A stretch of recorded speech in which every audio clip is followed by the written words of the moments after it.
О. Так. 2 июнь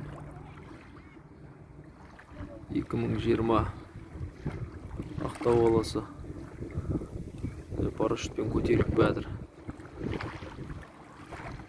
Кемемен сүйреп, қайықпен. Міне.